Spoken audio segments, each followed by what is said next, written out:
Wow, that was fast. Well, you know, time is time and it's your time, so I want to make sure I respect you. Hey, listen, I really appreciate that. Yeah, I can. But again, the amount of times I've been sat on here for 25 minutes waiting for people, so I literally just sent you the link. So I'm grateful for that. I hope you're recording. What I'll try and do is I'll usually just go straight to, because sometimes you say some funny things or people say some interesting things right away. So, well, you got to have the good stuff's up front anyway, and all the small talk. That's where all the good stuff is. I think so too sometimes. So Yeah. I'm going to say the traditional thing. How's the weather in Wigan? Well, if you have to ask, then you haven't been here for a while, because I'll tell you, it's pretty much the same every day. It's overcast. It's overcast. It's a little bit cool. It's probably in the mid 40s degrees Fahrenheit. I do Fahrenheit still. Sorry. That's all right. I understand. After 23 years, I understand that. So it's all right. And it rains probably most every day at some point, and some days it rains all day. But the rain is very, very mild and kind of like a little bit over a drizzle. That sounds on brand, if I'm honest. It's spectacularly free. It's freezing here. I mean, I know you're from Minneapolis, so it's a little bit colder, but it's freezing here. It won't go away. Well, I was born in Minneapolis, and I lived there for 39 years, and that's like living in the tundra. I mean, it's extremely cold every day, and except for summertime, then it's miserable because it's humid and the mosquitoes are as big as birds. When my mother died and when I was 39 years old, I moved down to where my brother was, which was Tucson, Arizona. And I jokingly say it took me 5 years to thaw out. Welcome to the Crossing the Pond podcast, hosted by me, Gary Adair, where we talk to people from all walks of life, artists, educators, entrepreneurs, and adventurers, to explore the stories and lessons that can help you understand yourself, others, and create meaningful change in your own life. This week, I sit down with the scary guy, a man whose name alone sparks curiosity, but whose story hits far deeper than shock value. What began as a life marked by identity struggles and destructive choices has transformed into a powerful global mission rooted in one simple idea: total responsibility. In this episode, we unpack the pivotal moments that led to his radical name change, not as a gimmick, but as a line in the sand. A decision to leave behind a life of negativity and step fully into a purpose centered on eliminating hate, prejudice, and self-destruction. From dark beginnings to standing in front of audiences around the world, the scary guy shares the raw truth about change and the honest reality of what it takes to rewire how you think, feel, and act. This is a conversation about ownership, accountability, and the uncomfortable work of becoming better. No excuses and no shortcuts. Could we start in Arizona? Because I don't want to block out 39 years of your life, but I think, you know, one of the big moments is the creation, call it the creation of the scary guy, you know, changing your name, and at the age of 43, like, how did that come about? Well, I moved down to Tucson, Arizona after my mom died when I was 39 years old, and the reason I moved down there was because my brother lived down there, and he was in law enforcement. He was a police officer in South Tucson. I thought, well, I don't have any family up in Minneapolis, Minnesota anymore, and I wanted to be near my brother because I hadn't been near him his whole life. You know, he moved away from Minnesota right when he graduated from high school. He went into the Marine Corps, and then he lived out in California, and I never saw him until after my mom died. So I moved down there, and I was learning how to tattoo at the time. And when I got down there, I opened my first tattoo shop in about 1994. I was kind of, half my body was tattooed by then, but I had a business job. I worked for Unisys Corporation selling computers in about 6 states, and underneath my suit I was tattooed, and I would fly from Minneapolis to Detroit, Michigan, and then rent a car and drive up to Ann Arbor, Michigan, and get tattooed for a weekend at a time. So I was accustomed to getting tattooed, and that's how I learned how to tattoo, from a lady that was in the tattoo business by the name of Suzanne Fauser. Now, she's no longer with us, but I was really taken aback by her philosophy and who she was as a human being. She was an art teacher, believe it or not. And she had a Master's of Fine Art degree, and she was an art teacher for 14 years. Just up and quit her art job at the school and became a tattoo artist back in the 60s, Gary, when women weren't supposed to be in tattooing at all. And I just really liked her philosophy about people, and her art studio was more of an artist gallery than it was a tattoo shop. So I thought, okay, that's who I want to tattoo me. And I learned how to tattoo basically from her. So when my mom died and I decided to move down to Tucson, and that's when I opened my first tattoo shop. And that's what I thought I would be doing for the rest of my life. I opened a total of 3 shops, and I had 10 artists working for me. The rode my Harley Davidson to work every day. Got to work at 9, 10, 11 o'clock in the morning. Cranked up my rock and roll as loud as I could stand it. And if you came into my tattoo shop and you didn't laugh at my jokes, I just told you where the sun didn't shine, you know. Yeah. And that's all I was. It was all about, you know, my life, and that's what I thought I would do for the rest of my life. Having a lot of fun doing that. We'd tattoo from 10 and 11 o'clock in the morning till 10 at night, and then a whole bunch of us would go out and drink beers and listen to the blues and have dinner and have a good time. So we did that all the time. And in those days, there were 22 tattoo businesses. Now, that sounds like a lot, but Tucson, Arizona has a population of 1 million. So it's a little bigger than Wiggin. Wiggin's population here, I believe, is about 354,000 people. So Tucson, Arizona was about 4 times the size of Wiggin, and 22 tattoo shops makes sense. I think Wiggin, now that I've been around Wiggin for about 6, 7 years, there's probably 8 or 9 tattoo shops in Wiggin. So if you look at the numbers, that's pretty consistent with what's going on in the tattoo world. So I opened my tattoo shops and I hired all my tattoo artists, and we were having a blast. I saw one tattoo, and I thought that was pretty cool. But anyway, at that point in my life, in 1995, I started collecting tattoos on my face. You know, little marks over on the side of my ear and up around my temple and down by my side of my ear there. And I didn't think much of it at the time. I was going to be a tattoo artist for the rest of my life. And so I was collecting these tattoos. And by 1996, 97, half of my face was tattooed. You know, they just kind of crept across my face. Well, just adding to the brand. Yeah. And again, I wasn't going to be doing anything else anyway. I was going to be a tattoo artist for the rest of my life. And I was 43 years old or so. And so I just thought, what the heck? It's my face. I'll do whatever I want with it. And that's exactly what I did. And I didn't care what people thought about it. But all of a sudden, out of nowhere, in the same magazine that I was running my full page ads about my business, minding my own business, somebody in a competitive tattoo business who I never met and I don't know even to this day ran a full page ad in the newspaper or that magazine that said, "Are you tired of dealing with scary guys with war paint facial tattoos?" And everybody grabbed the paper and they showed it to me. In fact, the guy that owned the magazine paper, he called me on the phone and he said, "This guy's running this ad and it's in place of where you always run your ad. What do you want to do about that?" And I said, "Well, number one, it's not my magazine. It's not my paper. It's yours. You've got to make that decision." "I know, but look what he's saying about you," because it was about me. I'm the only one with facial tattoos in Tucson at that time. And I thought, I can't stop this guy from saying what he wants to say. And I don't even own the newspaper, but the guy that did was kind enough to call me up and ask me what I wanted to do about it. And I said, "Run it. It's his words and it's your paper." I said, "I can't stop that. I'm not going to say no to that."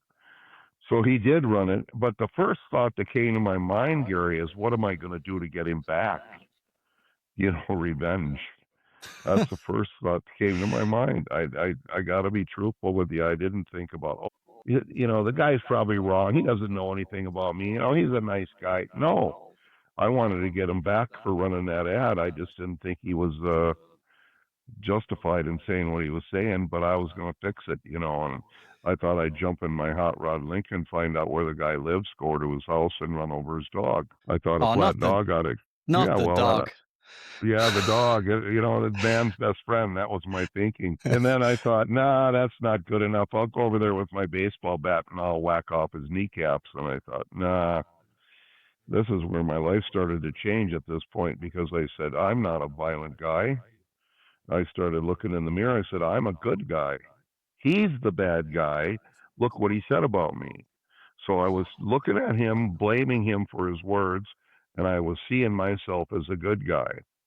And then I was bragging about how great I was as a good guy, and I was standing on a pedestal kind of in my mind, bragging about how good I was and how great I was. But when I was on this pedestal, my life started to flash in front of me. And that's when I realized I was a name caller, a hater. I could stereotype and categorize people at will. And I masked my whole life in sarcasm and humor. So that's how I figured out I got away with that kind of behavior. After all, if you called me a name or you said something rotten to me and I called you one back, you deserved it because you made me angry, see? It was all about them, and I blamed them, even though I did the same exact behavior to them. Mine was okay, it was justified. So that's how I lived my whole life. With that realization, I was motivated out of anger. I was frustrated, but that I was just like the guy, and I just didn't use newspapers yet. And so, with that realization, I jumped down off my pedestal and I told all my friends I'm packing my bags, and they said, "Where are you going?" I said, "I'm going to travel the world to help people see each other differently from the inside out." And they said, "How are you going to do that?" I said, "I haven't got a clue. I can tell you one thing, though. I think I just lived 43 years of my life running my mouth, calling myself a good guy, living a lie." And they all looked at me like, I think he's lost his mind. Just who cares? Blow the guy up, call him a few names, and just live your life. I said, no. I said, I'm realizing who I am, not who he is. And that's exactly what happened to me. And at that point, I had a customer called. His name was Joe. And that's it. Joe was his only name. He didn't have a surname. He didn't have a last name. He didn't have anything else. And I tattooed on him one day, and I said, "Joe, how come your name is just Joe?" He said, "I changed it legally." I said, "You're kidding me." "Yeah, I changed it to Joe only." And I said, "You can do that?" He said, "Yeah." I said, "How do you do that?" He said, "If I go down to the courthouse, you file for a name change. It costs $105 back then, 30 years ago. And you go before the judge, and they grant you the name change." And I said, "Well, I'm going to change my name to the scary guy. The guy gave me the name, and that's who I am. I lived my whole life that way, lying about my life." And so I went ahead and filed for a name change by the name of the scary guy, which isn't really a name. It's more of a title because you put the word "the" in front of it. It's a title. And so anyway, I didn't think much of it. And at the time, I started seeing people and talking to people about the whole thing, and teachers and schools. And I went before the judge, and she looked at me, and the courtroom was packed full of people. There was 300 people in the courtroom, and the media was outside, and they were at the door. And I'm thinking, what is all these news cameras doing out here? What is the Associated Press and the ABC and NBC and CBS and all these different newspapers, the New York Times? They were all out there, and the judge wouldn't let the media in. They had us standing in the hallway outside. And the judge calls me up to the bench, and she said, "Well, I see you want to change your name to the scary guy." I said, "Yeah." She said, "Okay, this is very unusual." She said, "Are you trying to evade or elude any debtors or creditors?" And I said, "Look at me, Judge." I said, "I can't hide," because my face was pretty tattooed by then, see. This was 1998. And she laughed out loud, and judges don't like to laugh much. They like to be pretty serious. But she picked up her gavel and she said, "This is the most unusual name change I've ever granted, but I'm going to do it." And she slammed the gavel down, and that's when my life changed. Because I didn't think much was going to happen, really. I was going to go back to my tattoo business and keep tattooing people and I don't know if I'd have kept running my mouth at that point, but I started to really look at who I was. And when I went out the door of the courtroom, all these started doing interviews with me. Like, who are you? Why did you change your name? And I said, I told them the same story. I said, listen, I've been living a lie calling myself a good guy, and I run my mouth all the time. But mine is justified and theirs isn't. Well, at the exact same time, I started to read and see in the news all over the world, mostly in the United States, kids were killing each other over their differences, actually killing each other. Columbine happened during that time. So two young men with rifles and guns went to Columbine High School and massacred a number of people. So I looked in the mirror and I said, oh my God, kids are killing each other over their differences. I said, they're doing exactly what adults are doing, and they don't know the difference. So they're just copying what we're doing to each other. So I said, I'm going to do whatever I can to help these kids see what's really going on. And I thought, how am I going to do that? I mean, I really don't know how to change who I am. So I decided what I was going to do is look for a role model at that time, Gary. I was going to say, okay, how am I going to change my ways? How am I going to not be so name calling and demeaning and horrible and negative, even though I didn't see it that way? I was a good guy, remember? Mm-hmm. And I thought, how am I going to do that? I'm going to find a role model. So the first person I looked for was my father. And I looked at my father and I went, oh, I don't know about this one. He's a World War II veteran. And his whole philosophy about kids were to be seen, not heard. So I spent my whole life around my dad, looking up to my dad, waiting for my dad to acknowledge me as his son and tell me that he loved me. And he never did. His whole life, that never came out of his mouth. So I went, well, maybe that he was an angry World War II veteran. That was his whole gig. And I thought, okay, maybe that's not a good role model. So I thought, all right, the next person I did and naturally looked at was my mom. And I looked at my mom, and that's when my eyes opened wide, and I went, wow, I lived with my mom and around my mom for 63 years, and I never heard a vile, rotten, negative comment come out of her mouth her whole life. And that's when I realized that she lived her life that way. And she would even comment to me when we'd be in a restaurant, because I'd be in a restaurant with her having lunch, and I'd see some fat, obese human being come through the restaurant door.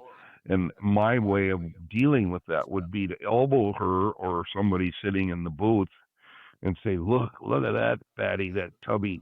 And when I did that with her, she'd look at me and say, stop it. Stop that right now. Stop being so rotten and crass. And I didn't know what crass meant until I looked it up. That told me right there. And I look back on these times and my mom, and I thought to myself, she can do that. I could do that. I don't know how I'm going to do it. So what I did is I put myself on the 7-day, 7-night challenge, and I created it around 7 days. And why did I choose 7 days? Because I wanted to know that if it was too hard for me, I could go back to my old way of living. So at the time, you change your name, you're starting to get interviewed, you're searching for role models around it. Like, what does the plan look like? Was it fix yourself first? Like the 7-day, 7-night challenge. I was going to ask you about this as well, because it is interesting. And since I've been paying attention to what's going on, I've been looking at it and like, right, could I do this? And it is incredibly hard. Well, that's exactly right. What I did is I decided for me to see if I could live 7 days without any negative. So the 7-day, 7-night challenge goes like this. For 7 days, 7 nights, don't say one negative word about another human on the planet. And for 7 days, 7 nights, don't call another person a name other than their own. And I thought, on the 8th day, I'll go back to my old ways. That's what I thought. So anyway, what happened was I started to reverse engineer my behavior. So, in other words, I was always affected or infected by what other people would say to me. And I would take it on, and I would have become exactly what I saw and what I heard. So, and that's what the 7-day challenge allowed me to do, because I started to hear all this stuff. Whereas before, I would just react to it and wouldn't hear it. I would just be it. And I went, oh, is it possible to hear someone speak without becoming what I just heard?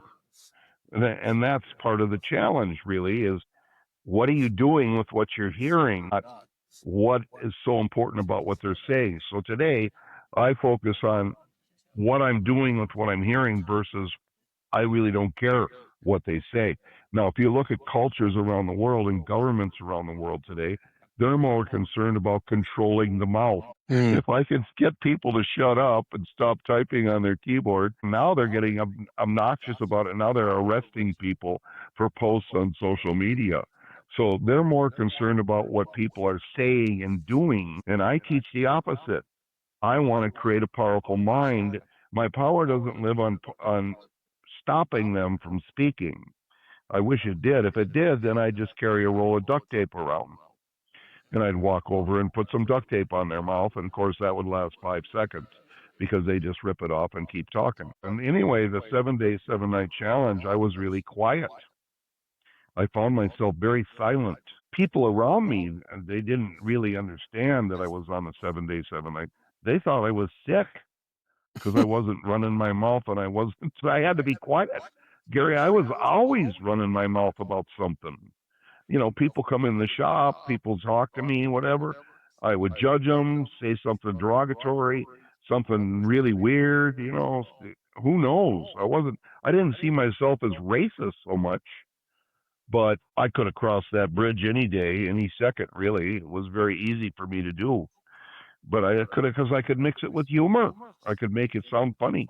I could get the whole group of people laughing at in England, they call it banter.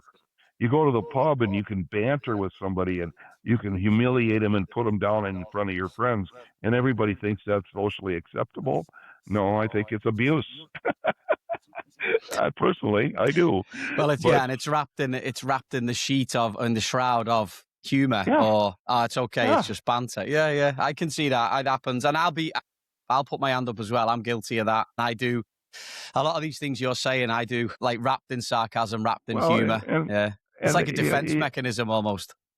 This is what I discovered in my 30 years of teaching this and discovering how it all works. We're all involved in this. We're all involved in the transfer of negative energy in some way, shape, or form. Now, are you negative every day of your life all day long? No, you're not. But when you're taught to react to someone else's negative, what do we give them back? We usually give them back the same energy. That's what we've learned. We react to the negative with negative. And I said, oh, that's my whole life. I'm a machine. I call myself a machine, a negative machine. So I was conditioned to believe everything belonged to me when absolutely nothing I've seen and heard is mine. If I created it in my mind and it came out of my mouth, that's a reflection of me. And so for all of the other things I've ever seen and heard my whole life, none of it belongs to me, and it's all a reflection of what's outside of my life. But I didn't realize that, so I had to practice this, and that's what the 7 day challenge started. Now, I've been on the 7 day challenge, Gary, for almost 30 years, and people go, oh my God. I said, yeah, well, I put teachers all over the world on the 7 day, 7 night challenge 10 years ago, and they're still on the challenge. Now, do you know why? Because it constantly resets itself. Because they can't get 7 days in a row. Yeah. So I tell them, if you can't get 7 days in a row and you slip up and make a mistake, and this applies to your family, your kids, your loved one, your husband, your partner, I don't care what you call them, your boyfriend, girlfriend, Driving and you to slip work. up at work, if you make a mistake, you got to start over on day one. What about driving? Same thing. I'm damned. I'm doomed. All right, for now. Well, that was one of my favorite places, in the car. Because when I was in a car and I roll up my windows, I could swear up a blue streak and call people, and I could even, I could vote them number one. You know what voting number one is? Yeah, I could vote them number one and get away with it, and then thinking, but by the time I got home, driving in traffic and dealing with this energy constantly, and everybody else was doing the same thing. I wasn't just me. By the time I got home, I was a bag full of stress. I mean, I was so stressed out, and the energy level that I brought into the house was like off through the roof. It's like, and that was common. Everybody comes home like that. And I asked my wife at the time, I said, "How was your day?" It was always, oh, man, it was so stressful. Everybody. And I'm going, why is everybody so stressed? They're all taking in all this negative energy. I see it's learned behavior. And the reason I say it's learned behavior is because I started looking and analyzing, where do we come from? How do we get this way? Wait, now let me look at a baby. Gary, I never saw an angry baby. I never saw a baby come out of a mother, a hater. I never saw a baby hater. I never saw a little baby hating things. I thought, what does a baby want? Baby wants food, love, and change their you call them nappies. I call them diapers. Yeah, that's all the baby wants: food, love, and change their diaper. That's it. They aren't born to hate things and with teeth growling and anger and frustration. No, they learn how to be this way. So I thought, I wonder if it's possible to be different. And that's why I created the 7-day, 7-night challenge. And I came up with 4 phases to this transition, because it isn't instantaneous. You don't. This is not a light switch program. You don't go, okay, I got it. Okay, I could just turn on my life and be different. No, I got 43 years of living a life one way, of learning how to react to people and judging people and hating people whenever I wanted to. So that's 43 years of learned behavior. And when I changed my life, now I've got 30 years of doing it differently. I still have what I call stinking thinking. Sometimes I could be in a car and I see somebody do what I call stupid driving. I still think about what I would have done or said back then. I just don't let it come out of my mouth. I check myself, like, oh, wait a minute. I don't need to contribute to that ignorance. I can just be kind and gentle, see. So I came up with a 4-phased approach to that process. And the number 1 phase is awareness. You need to be aware that we're all involved in the transfer of this energy in some way, shape, or form. Once you're aware of that, that doesn't solve the problem. You need to understand. You need to understand that none of it is about you. None of it. It's all about what's outside of you. You can't let what's outside of you define who you're going to be. So you have to understand that you have the power to choose. Only then can you then accept, that's the 3rd phase, accept responsibility for what you create. So rather than creating what I just heard or saw, which was negative, I now have the power to create something completely different. And that's the 4th phase, called love. So now you can start to redirect that energy, not by taking it in. I can start to create something dynamically different and the opposite of what I've just seen and heard, which is love. So can I say that I love all people, but I don't necessarily care for all of their behavior? That's my power today. Back then, if they did something horrible or wrong to me, they were bad people. And a lot of people, and all of them, have bad training. So there are no bad kids. And I say that to people out loud in schools, and they cross their eyes and raise their eyebrows. What do you mean, no bad kids? Parents even do the same thing. No, there's no bad kids. There is bad training, though. Yeah, bad training. And who's their first teacher? Parents. Parents. Kids are learning from the day they come out of that birth canal until they go to school, and they learn exactly what they see and hear. And I don't think I did anything wrong intentionally as a kid. I just had made mistakes. That's what kids do. So there are no bad kids, but there is bad training. And so they grow up and they take that training to school. And now, can you imagine the millions and millions of kids that go to school that have all these different negative learned behaviors, and they bring all this baggage to school, and they're supposed to sit down in a classroom and get along with each other? I don't think so. I think there's going to be a lot of problems, which is what we see today. Yeah, I see it too. That's how I got to where I am now. That's a broad brush: awareness, understanding, acceptance, and love. So today, I read people like you read books. See, I don't read and write. I got dyslexia, so I never read a book my whole life. So I've learned differently. So I had to observe and watch and learn and then figure out how does that apply to me. And I learned how to respond. And my response now is to redirect their negative with love and compassion without hurting people. So the question now is, do you think you'll see world peace in your lifetime? To me? Sure, right. Now, And I was in a TED Talk with 2,500 people in Salford, England. how many people put their hand up when you asked that question in Salford? None. I said, excuse me, do you think you'll see world peace in your lifetime? There isn't a single soul that raised their hand. That's 2,500 people. And I went, oh my God, you people, you know for sure. So you all must be experts in the creation of world peace because you know. And they looked at me and they started to go, wait a minute. I said, okay, since you know you're not going to create it, where does it begin? Right in front of you. You. Yeah. With yourself. Well, that's what now they start saying that out loud to me. And I said, oh, so world peace begins inside of each and every one of us. So why don't we redefine the word world? And they go, what do you mean? I said, our whole interpretation of world peace is what's on the outside of our lives, not the inside of who we are.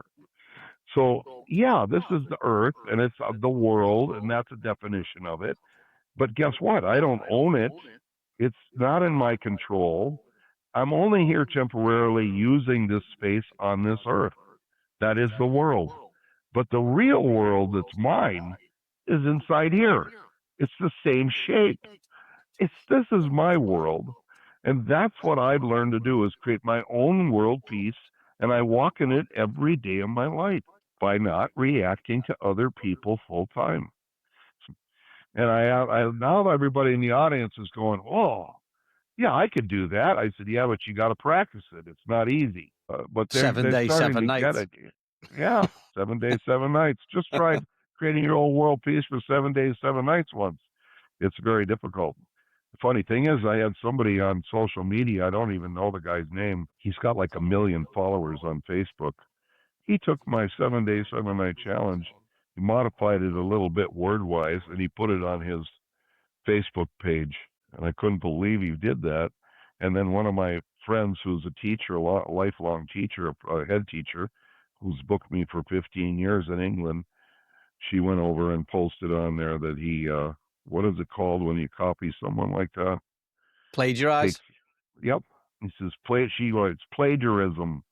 And the guy gives her a heart sign saying, yep. Imitation is the best form of flattery. So, you'll take, well, I would take that as a positive.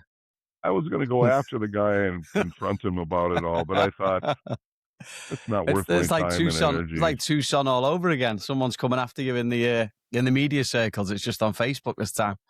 Yeah, they want to claim that as theirs, but the funny part about it is that I've trademarked and copywritten everything that I've ever done along the way. So even my name's copywritten and trademarked.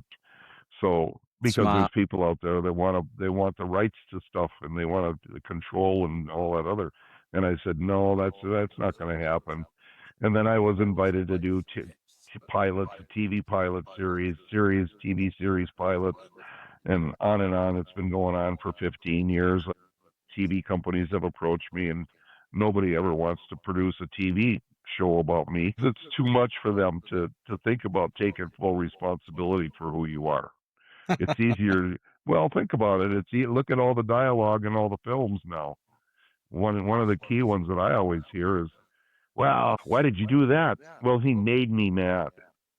They frustrate me. Those people are, that's common. That's not unusual. That's common dialogue. Yeah, there almost has to be an antagonist all the time, doesn't there? There has to be something. Yeah. And so I'm the other way around. I'm one of those, let's figure out how we're going to make peace and love each other versus create conflict and die.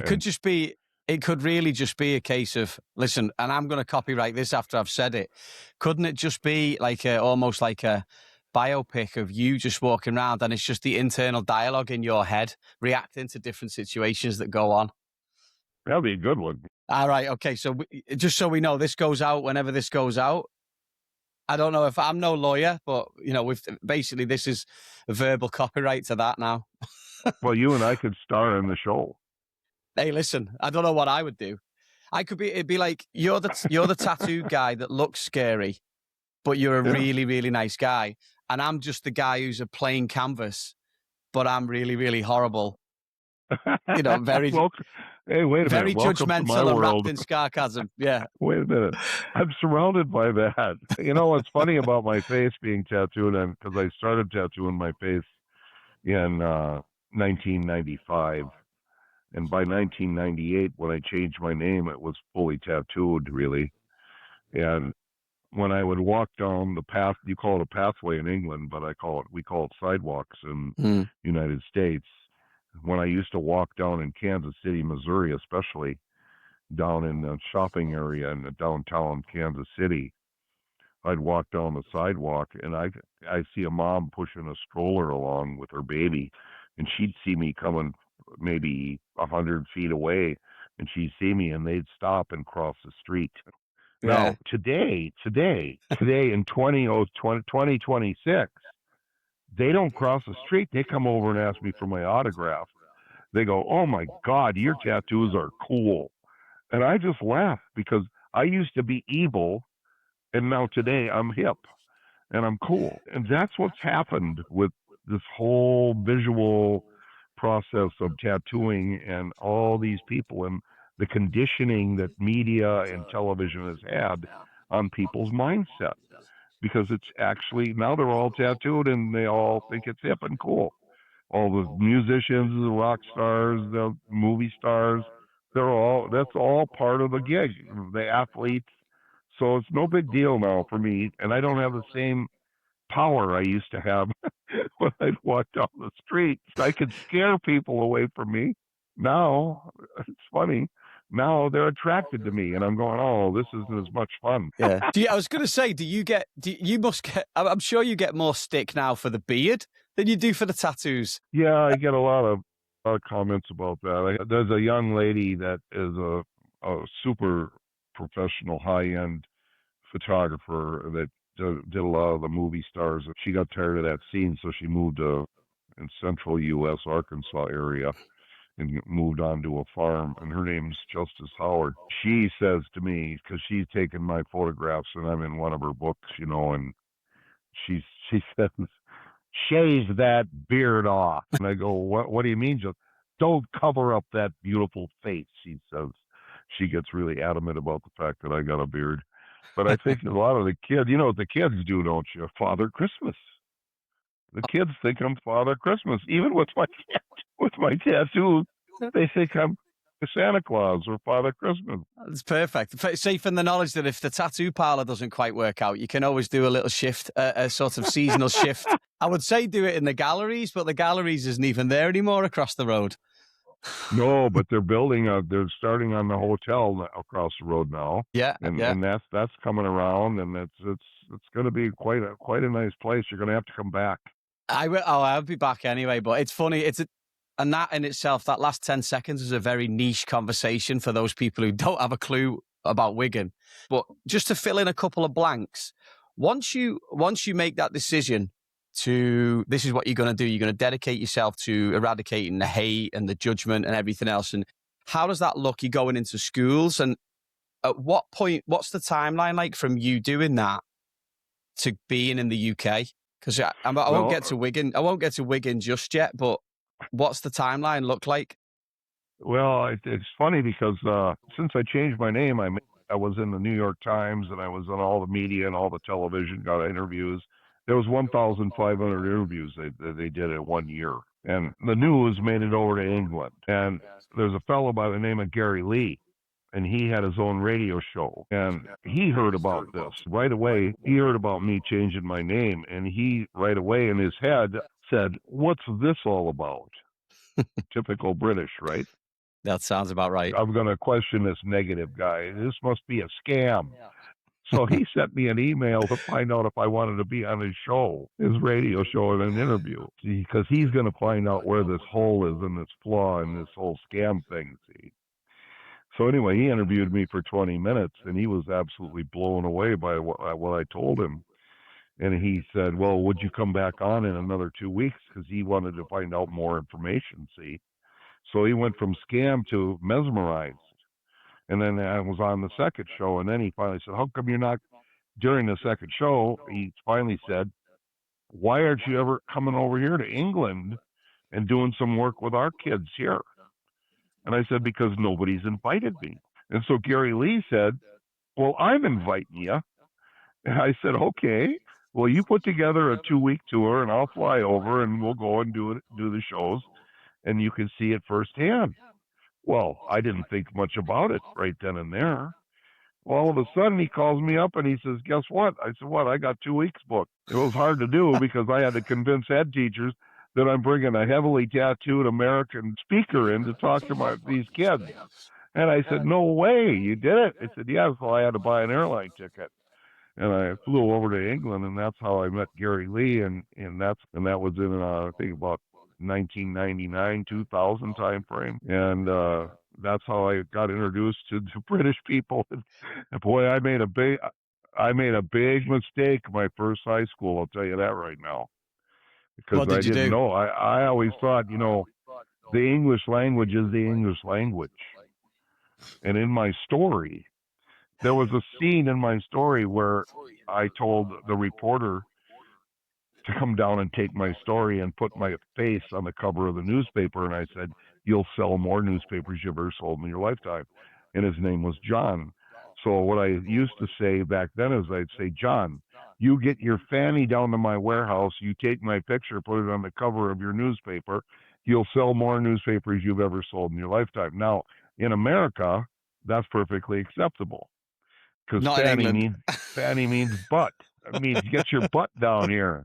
No, in England, now I was in front of 600 high school kids and 200 teachers around the perimeter and police officers. And as soon as I said that line, John, you get your fanny down to my where, all 600 kids in that classroom or that auditorium bust out laughing, and all the teachers and the police all put their heads down like this in shame. I had no clue. So Gary says, he calls me out after it was all over. He calls me outside and he says, Scatty. I said, what? Don't ever say that again. I said, what's that? He said, fanny. Don't ever say fanny again. I said, why, Gary? Because it means female genitalia. I said, no way. No wonder they laughed so hard. So right then and there, I realized that I got to do some research on the British language of English because it's completely different. And I went, that's where they say two countries separated by a common language. It's amazing how different it is. I have got myself in trouble. I had to learn British English and American English, and I switch back and forth now. So, for instance, when I'm talking to my wife and we're opening the car, I say, okay, did you check the boot? Now, if I say that in America, they'll look at me like, what the hell? What are you talking about, boot? You idiot. It's a trunk, or what, honey, did you open the bonnet and check the fluid? And they'll look at me like, if I'm in America, bonnet? What's he That's ridiculous. A bonnet. It's a hood, and on it goes, it's just, and every day I learn something new and different in England about British people because it's all about their language and how they communicate with each other, and it's much different. Is this true that you were on Richard and Judy? Prime time, daytime TV? Yeah, I was on Richard and Judy. Not only was I on Richard and Judy, check this out. I did Johnny Walker's radio show in London, and when he was on, big time, he was a big time guy. He's a superstar in radio. And I put him and all his listeners on the 7-day, 7-night challenge. And I'm not lying to you. Our phone rang off the hook. People wanted us to come down and work with their kids like you wouldn't believe. So Johnny Walker had me back on in 2 weeks after that to tell me how he did on his 7-day, 7-night challenge. But I was on Richard and Judy, and I was on the Maury Povich show in New York. That's funny. Guess what the name of the show was? Opposites Attract. Of course it was. Classic. Maury Povich. Yeah, Maury Povich, of all things. Here's one for you then. because I want to get to Wigan. I have to get to Wigan. Like, you know, you talk about other Gary. We'll call him other Gary, trying to get a hold of you because of the, you know, he was trying to find out if it was a scam and if it was all hype. I'm literally trying to find out how someone as well known and as popular and as influential as you've been as living in Wigan. But before I get to that, how did you find the difference of how you were received in the UK versus in the US? When you popped up on Maury Povich and you were doing all these interviews, were you well received there versus when you were on Johnny Walker or Richard and Judy in England, for example? Was it a difference, or was it the same, or how was the reception for you? Massive difference. Really? Massive difference, yeah.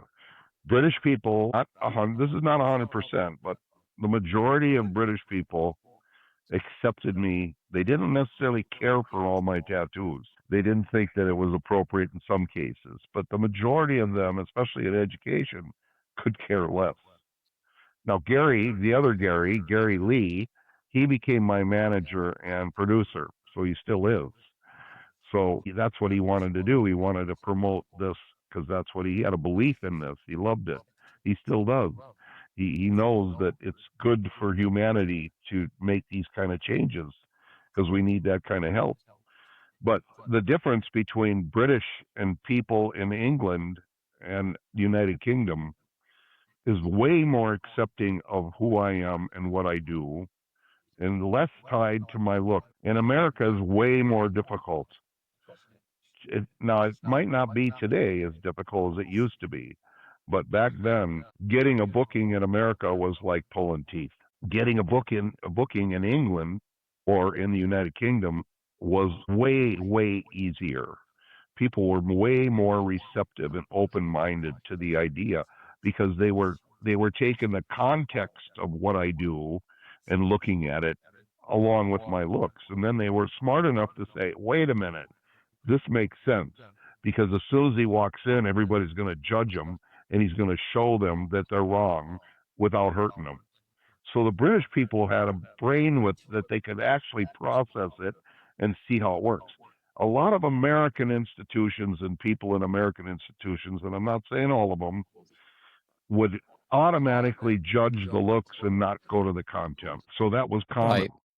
Now, today, with my little bit of notoriety and people know who I am, that probably doesn't exist as much in America. I would have to say it's probably gone away a lot because I get booked. You know, I get people calling me all the time. I get letters from people that have gone through the training in America and in England from 10, 15, 20 years ago, and I still get those letters. These are adults now with families. So they thank me for what they went through, and then they're starting to teach their kids. So that's good. So that's why, you know, I got more bookings in the United Kingdom in the beginning.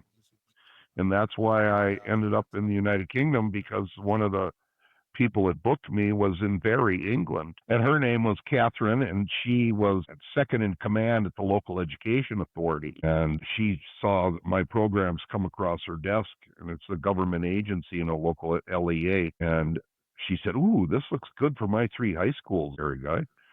And so I showed up one morning at 7 a.m. at one of her high schools, and she was driving a little Mini Cooper, and I showed up in a big black van with blacked out windows, and I had a big long black leather coat on. I got out of the van with his face, and I didn't have the beard, you know, and I sunglasses and a black leather coat and a black van, and she just about, you could see the look on her face. But anyway, I went in and did the training in that show in the morning, and she was absolutely floored. She just said, "This isn't for kids. This is for everybody on earth." And I did the school that I worked in for her, the first one that I worked in, we were having lunch in the teacher's lounge, and all of a sudden the teacher's lounge door opens, and the teacher yells across the room at me, "Scary guy, do you think you could change this down and settle it down a little bit?" And I said, "What do you mean?" She said, "The kids are hugging each other in the hallway. We can't even give claps." And I went, "You're kidding." She says, "No." Now, that school that I went to, They couldn't even walk down the hallway for fear of being physically assaulted. These are teachers. That's how violent this school was. And they went from physically assaulting each other to hugging each other in the hallway in 3 hours. So she comes in to complain about the idea that they can't teach class because they're too busy hugging each other. It's funny. You just can't win, can you? Like, you know, they're complaining now that people are hugging each other. You're kind of hiding in plain sight. Like, they booked a guy called the Scary Guy, and then she takes a step back when you get out the black van with the blacked out windows. I give you credit. You're very on brand. It's a comedy story to me. It's funnier than heck. But anyway, I found out Catherine's background a little bit, you know, because she booked me again, and she opened a English as second language school in Macedonia, and she hired 30 teachers in England to come over to Macedonia and teach English to the Macedonians. And she writes all the curriculum, and she develops all the business, and she did all that. And she's single, so she's traveled the world, and all of a sudden she had to come home. She came home because of the Kosovo War broke out. And I found out this about her, and I did my first training, and she emailed me back, and she said, "Scary Guy, could you send me all the written material that you've created to support your training?" And I wrote back in 72-point font, "Ha, ha, ha." And she picked up the phone after she got the email and said, "What do you mean by that? Ha, ha, ha." I said, "I don't read and write. There's nothing been written." She says, "Well, I've taken the time to write up some lessons to support the teachers. Would you like to see it?" I said, "No, because I don't read. Send it to my manager, Gary Lee." So she does. So she books me again. So I'm driving up to do some more work in her area for her schools. And I turned to Gary. I said, "Did you get that information from Catherine?" I says, "How was it?" He says, "It was outstanding." I said, "Is she somebody we should hire?" He says, "Yeah." So I go up, and we're having dinner with her and her colleagues in the local education authority that night. And I had done my research, and I looked at her and I said, "Hey, would you like a job?" And she said, "Ha, ha, ha." She doesn't believe me, see? And so anyway, I had a contract with Scarborough, England to work with 164,000 people in 3 years. And I said, "I'll be at this hotel on Saturday. If you're interested, you come on up and I'll show you how it's all going to work." I didn't think she'd come. Anyway, she shows up, and I give her this diagram, and she's like 5 hours later, she's shaking her head going, "Oh my God." I said, "Yeah, this is a huge program, and it's a global mission." And she says, "Well, I'd love to go to work. Well, I want to go to work for you." So she left a really, really posh job, really nice job, very high paying job with the LEA to go to work and travel the world with me. And she did for the first 5 years, and that's all she did was document what I wrote. Well, nature took its course, so we fell in love and got married in Manhattan. She grew up in Newton Lee Willows, which is really close to, it's close to Wigan, see? So her mom, God bless her soul, because she's passed away 7 months ago, but her mom, Barbara is her name, lived in her house in Newton Lee Willows, and that's where the family grew up. And so she was in her mid-80s, and I said to Catherine one day, because I had moved over here, and we lived in a cottage in Wales, in Catherine's cottage, and I said, "Your mom's going to need help. You know, she's getting up there in the age, she's going to need some help." So Barbara put her house up for sale, and we bought this building in the middle of Wigan Town Center because we'd give her a place to be and travel and go around in her daily activities. So we built this building, and we built the first floor into her apartment and her place to live. And we cared for her for 3 or 4 years towards the end of her life.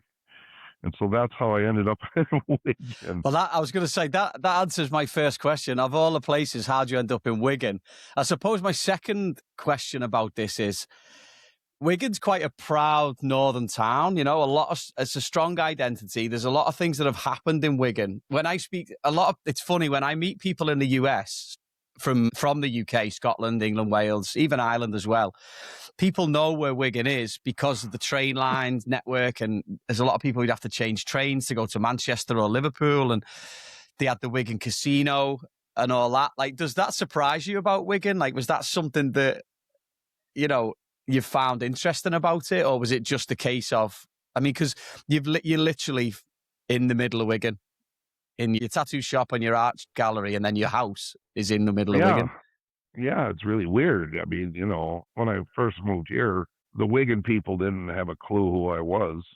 They accepted me, and they wanted to know more briefly, but it wasn't a big deal, and I could pretty much walk down the streets and do whatever I wanted to do. But now with some media and some posting, some of the council people have come over and interviewed me, and I've been on their magazines and social media, and a lot of people in the news have come over, and so they're starting to figure out that this is not your average Wigan guy, and so now they're all going by my front window waving at me and giving me the thumbs up. But I got indoctrinated to Wigan by somebody saying, download this app. I said, what app? I said, the Wiganese app. I said, what the heck's a Wiganese app? He says, that's where you learn to talk Wiganese. I said, what do you mean learn to talk Wiganese? I said, it's just English, isn't it? No, it's completely different. And I went, oh my God. So I started, I now I tell people that walk up to my door and want to talk to me, jokingly say, you need to slow down because your accent, your Wiganese, my hearing aids can't keep up to you because it is that different. It is completely different. It's funny, isn't it? Like one second you're getting worried about calling a fanny on the stage, and then this is like next level.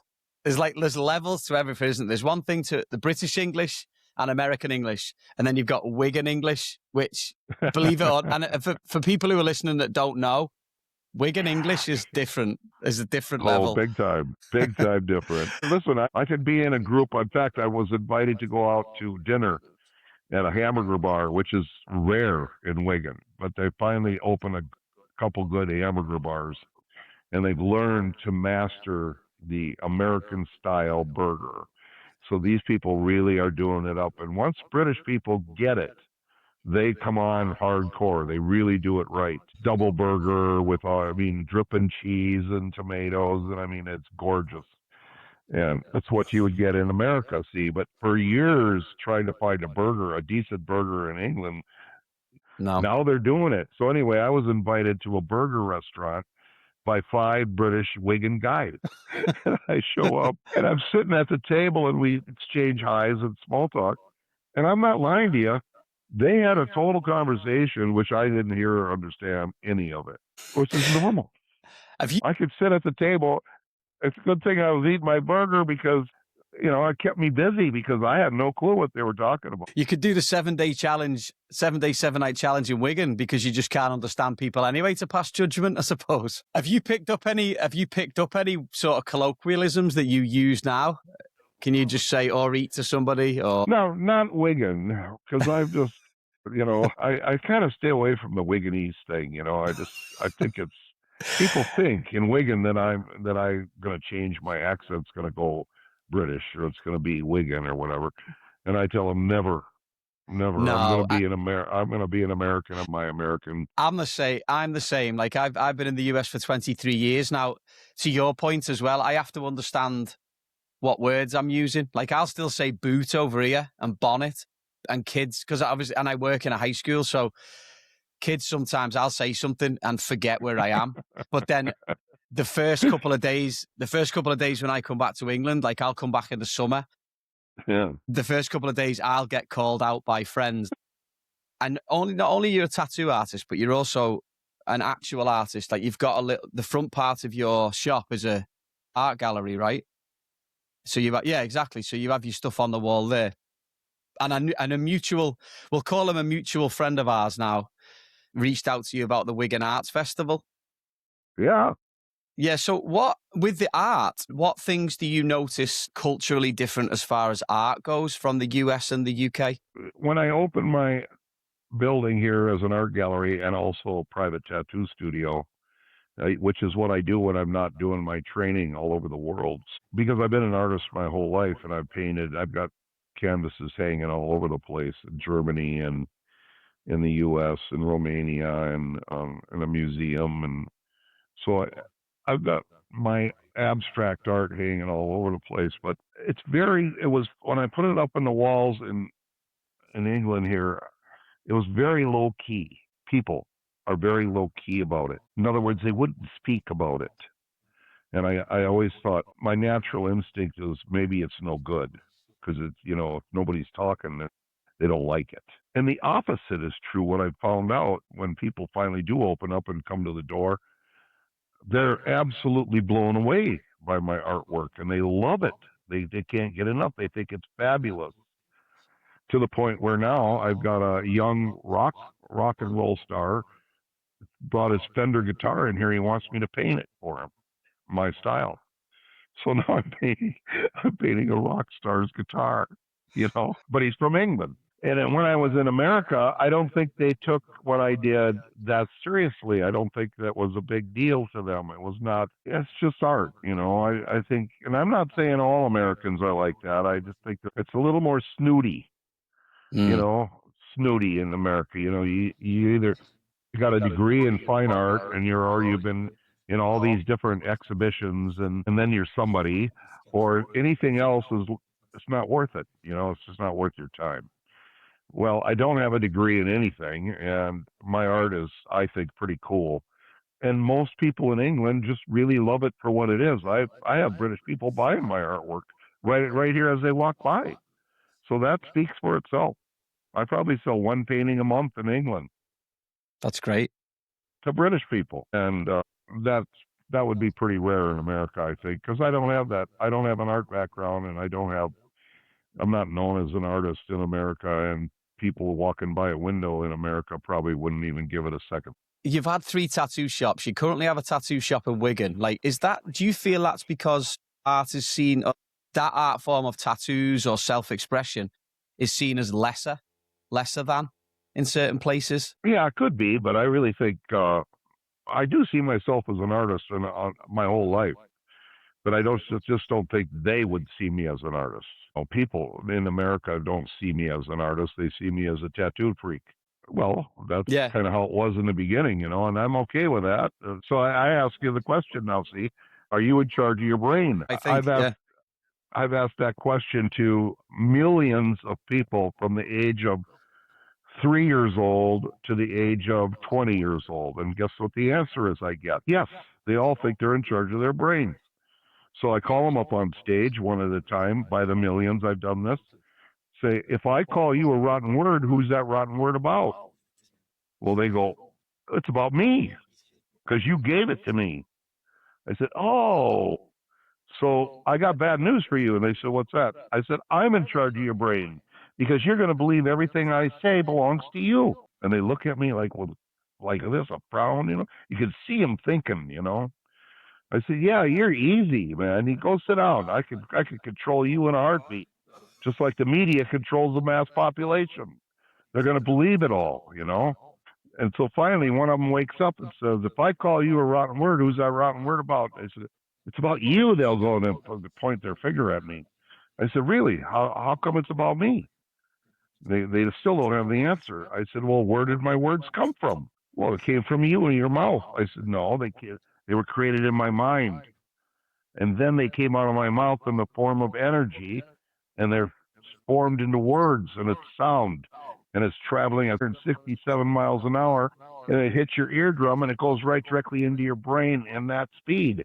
So now I want you to see all my words as energy, not become my words. And they go, then you'll be in charge of your brain. But you got to learn how to do that and practice it. It's going to take you some time, because you've been conditioned to believe that whatever you see and hear belongs to you.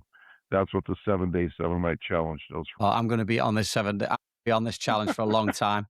With everything that you do, the talks that you do, I'm hoping you're going to get involved a little bit with the arts in Wigan. I am. It's going to be big. Yeah, helping my guy out. Johnny's using my location as one of the stopping points. Oh, really? Yeah, we've agreed to that, and we're going to have 4 artists along with me in my place here on display. Oh, that's great. I'm a bit disappointed I can't get back for it, because it's this is probably going to coincide with the release of this. Will probably come around the same time. So by the time we're talking here, it'll be up and running. And to that point, right? So there's going to be 4 artists: yourself, handful of people in your studio as a sort of a landing spot. What gives you hope about the fact that these moments and the responsibility that comes with it, a lot of different people that maybe wouldn't be in the same place at the same time are being given the opportunity to do so at the arts festival? So what sort of responsibility comes with that, and what sort of message does that hopefully send to everybody else who's out there? And yes, it's coming in the form of art at this point, but is there a stronger message with everybody being in the same place and coming together? Yeah, I just think that it's really, really critical. It's extremely important that we use art to communicate our differences, that it's okay. We can have difference of opinions, we can have difference of art, we can have difference of venues, we can have difference of ideas, and none of it's wrong. We're not hurting anybody. We're all participating in something that's really positive. So I think that the message is that we should remain positive and communicate and allow the differences to become part of life. It's just like the galleries across the street, they'd started tearing it down, and you wouldn't believe all the negative stuff that came from all the people in Wigan. They said, "Oh, this is atrocious. Oh my God, I can't believe they're doing this. Oh my God." And I said, "Well, it's change. People have to learn that change is part of life, and it's okay. Don't worry. You can have your memories, you can have what you had before, but you should embrace the differences as a positive thing, not a negative." But right away, what happens in England a lot, and I'm not saying that all British people are this way, they look at the situation and they right away start picking on it like it's a negative. Why? But I don't. I think art is the other way around here, and it can be positive vibe for everybody, and it's okay if it's different. I like that answer a lot. Do you think you've been all over the world and you've seen everything? Like you've seen a lot of different places. You've interacted with a lot of different people, different cultures, different ways of thinking.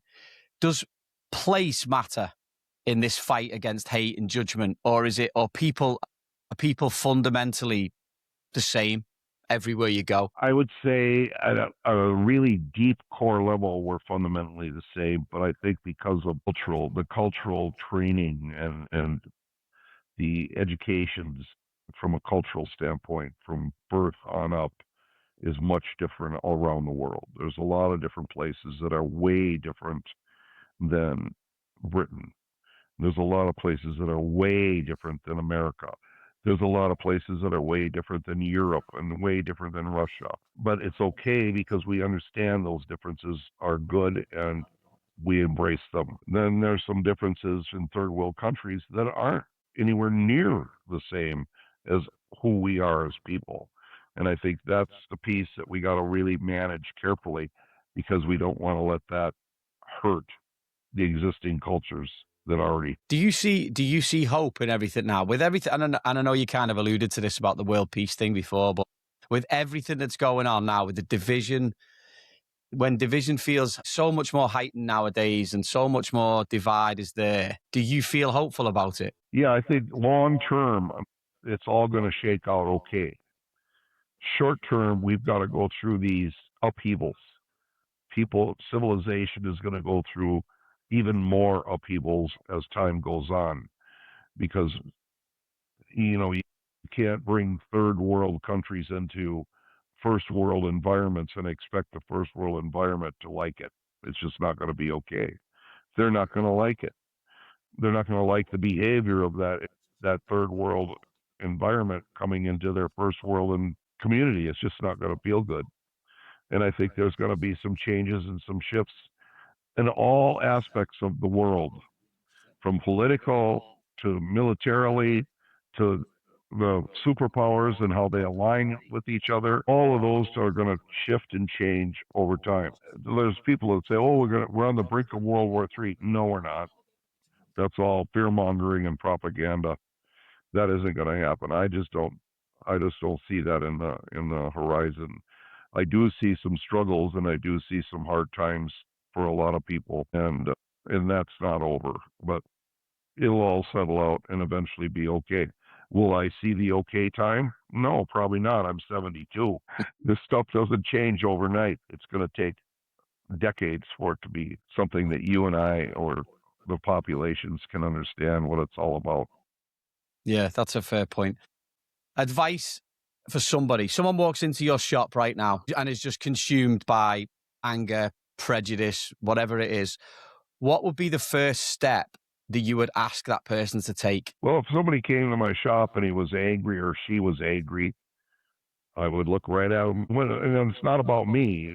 They weren't angry at me. They were just angry. Just in general, yeah, which, is, could happen. And they were just expressing their anger and they were telling me they were frustrated and this and that. I'd look right at them and I'd say, well, how'd you get that way? I mean, what do you mean? How did I get that way? How did you get angry? Well, Sam down the street here said this and this behind my back. He's talking about me and gossiping and saying really rotten things about me. So where does anger come from? That was my next question. They look at me with crossed eyes. Well, Sam down the street made me mad, made me angry. I said, oh, really? So Sam has full control and power over who you are? Well, no, he doesn't. I said, well, that's not what you just told me. So right away, now the anger is starting to dissipate a bit. So you can start to see in their face and in their eyes that they're starting to realize that Sam has caused a lot of problems and he's allowed it to happen. So I would start redirecting their anger and putting it back at them and asking them these kind of questions so that they could process the anger out of their system and put it where it belongs. And that's what I would do. It's called a redirect. And I could teach you the redirect when you come up to visit. Oh no, I'll need it. And I am preparing myself for it. I'll go and talk to Sam up the street first, and then I'll come down to you. All right, last question. In all this time, it could be from 43 onwards after the name change, or it can be through the whole journey that you've been on. What are you most proud of to this point? Well, I'm proud of, meaning what am I really happy with? Every time I get a letter from a soul, I call them souls, young soul. Every time I get a letter from one that's been through my program maybe 15, 20 years ago, and they write these letters, I get a lot of letters. That's physically and emotionally my payday. By no stretch of the imagination am I wealthy from this job. Trust me. There's not a lot of money in teaching people how to love each other. I had a guy, I had a therapist, not a therapist. He was what do they call him? Consultant. Look at me. He's on the East Coast, and he met with me in my company one time, and he said, "You know what? Based on what you do, Scary, I could make you all kinds of money." I said, "Doing what?" "Turn you into a religion. Then you can make money. Otherwise, you're going to starve to death doing what you're doing." And he's not far off. There's not a lot of money in teaching people how to love and get along with each other. There's a lot of money in hate and violence and military and wars. There's a ton of money and to be made in that whole genre. So I'm most proud of that time when I get those kinds of letters. But I'm also proud of two people in particular. I'm proud of my wife, Catherine, who's gone through the program 15 years ago and uses it now in her everyday life, working with kids in schools, in her school that are just totally disenfranchised because of their horrible behavior, learned behavior that they've got, and they're angry and violent every day. And she works with those kids and turns them around. And I'm really proud of her. And I'm proud of Gary Lee, my manager and producer, who's stuck by my side through thick and thin in these hard times. It's not easy. So those are, I think, I'm most proud of those kind of people. I don't really look in the mirror and go, I think I'm proud of me and what I've done. Nah, I see it as a way of life now. It's not necessarily something I've done. I've just changed my life, and now I share it. There's a movie about it, and there's a book about it. I get interviewed about it all the time, like you. I'm proud of you. Well, I am. I'm proud of you for even stepping up to the plate and saying, hey, let's talk to the scary guy about his life and what it means, because that takes guts. There's not a lot of people that want to do that. They don't want to talk about positive stuff. They want to talk about what they did to someone else or how this affected somebody and all the drama and all this, I call it negative stuff that's happened. There's more interest and more, look at social media. Yeah. All you got to do is turn on your TV. and you're going to see it full time. So I'm proud of you for stepping up to the plate and asking me to be a guest on your show. Well, thanks very much. Listen, I can't thank you enough for being and taking the time. There's a lot of things to pick apart from this and unpack, and I think I'm hoping that people who listen will get a lot out of it, a lot of good information. Like I tell you now, I'll be starting this 7-day challenge, and by the time I get to you in the summer, I'm just hopeful I've made it past day 3.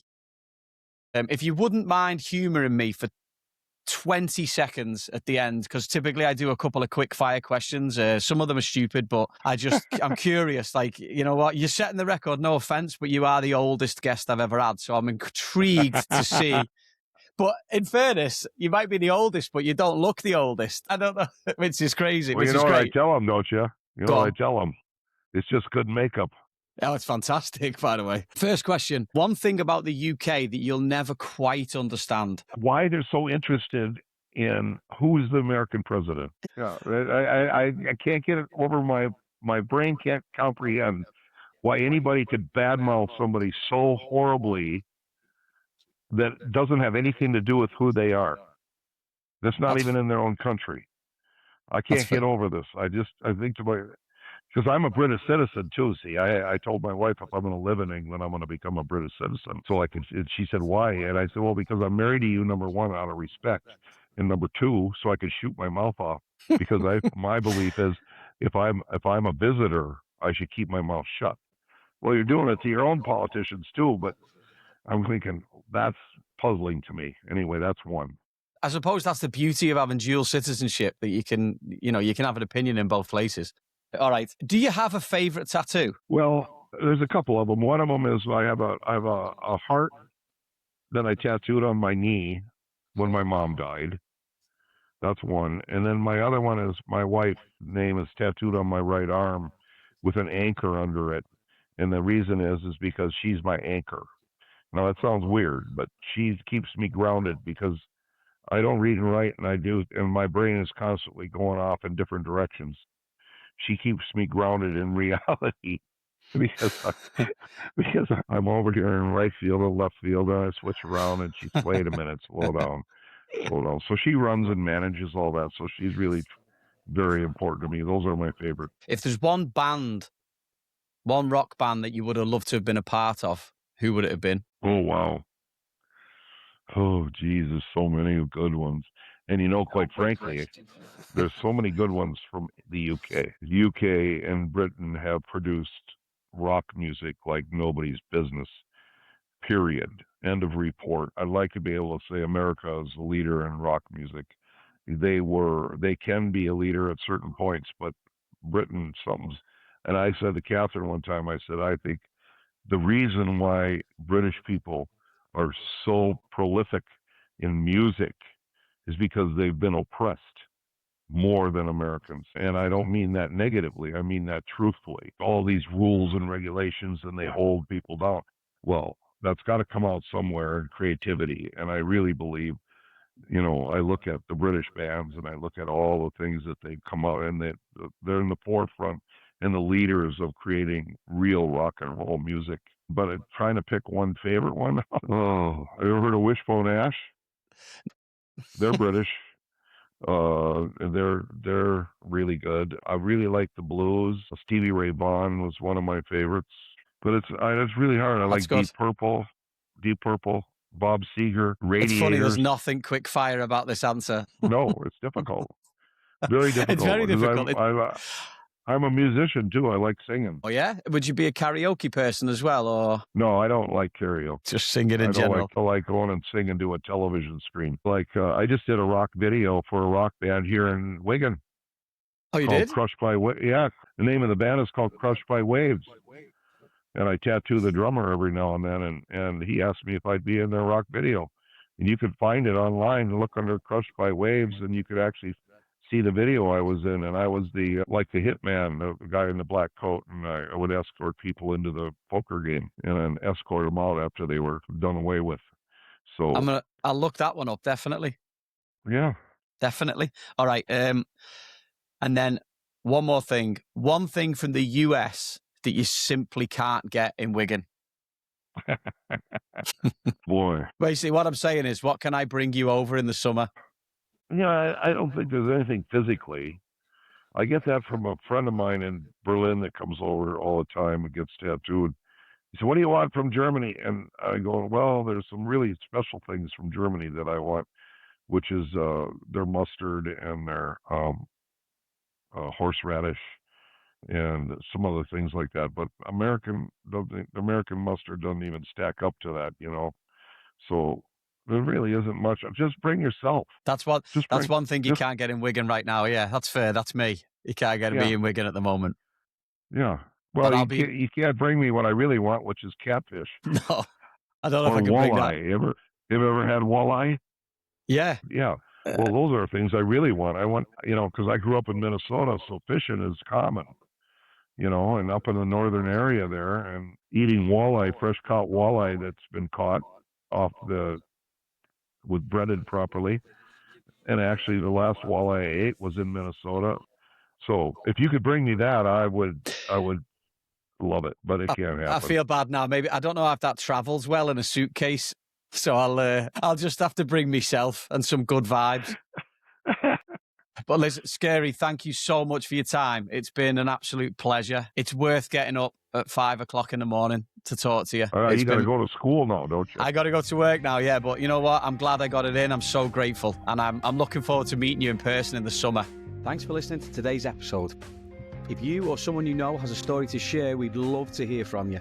Reach out to us via our socials or visit www.crossingthepondpodcast.com to get in touch. Please be sure to subscribe, like, or leave a comment if you can. Thanks so much for listening, and we'll see you next time. Across Pond Podcasting.